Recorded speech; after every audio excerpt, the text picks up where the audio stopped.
Professor Jayashankar గారు ఆయన బుద్ధి తెలిసినప్పటి నుంచి కూడా ఈ ప్రాంతానికి తెలంగాణ ప్రాంతం గతంలో ఇంగ్లీష్ ప్రభుత్వంలో ఇటు నాందేడ్ కానీ ఇటు మహారాష్ట్రలో కొన్ని జిల్లాలు ఇటు కర్ణాటక జిల్లాలు కలిసి తీసేసి నేను నెహ్రూ కాలంలో అనుకుంటా అక్కడ ఏదైతే కర్నూలు రాజధాని మద్రాసు రాజధాని ఉన్న రాష్ట్రాలను తీసుకొచ్చి ఇందులో కలిపి నుంచి ఆయన అహర్నిశలు ఆయన జీవిత ఆశయమే తెలంగాణ రావాలనే ఆశయంతో ఆయన ప్రతి విద్యార్థికి కానీ యువకులకు కానీ ఆయన ప్రతిది కూడా మనకి ఈ విధంగా అన్యాయం జరుగుతుంది, నీటి పారుదల విషయంలో ఈ విధంగా జరుగుతుంది, విద్యారంగంగా వాళ్ళు ఏ విధంగా ఎదుగుతున్నారు, మనం అటెండర్ల కాడు ఉంటున్నాము, వాళ్ళు ఐఏఎస్ ఆఫీసర్ల కాడు ఉంటున్నారు, ఈ విధంగా అనేక రకమైన అసమానతలు వ్యవసాయ రంగం తీసుకున్నా కార్మిక రంగం తీసుకున్నా ఏ రంగాలలో తీసుకున్నా కూడా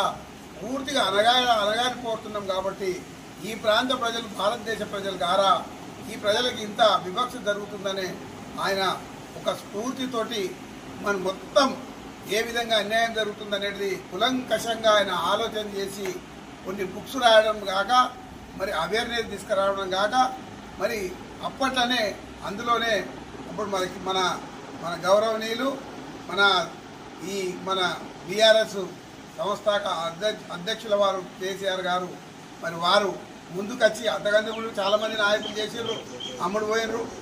ఇక్కడ ఎన్నిక పెట్టినాం, మేము కూడా 69లో ఇష్టం ఉన్నట్టు చేసినాము, బట్టలు చింపుకున్నాము, కాల పెట్టినాము, తలగబెట్టినాము, అన్నీ చేసినాము.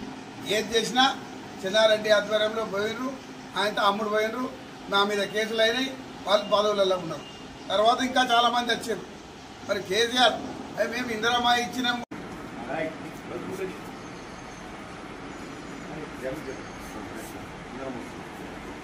కొనసాగిద్దాం ప్రొఫెసర్ జయశంకర్ గారి ఆశయాలను.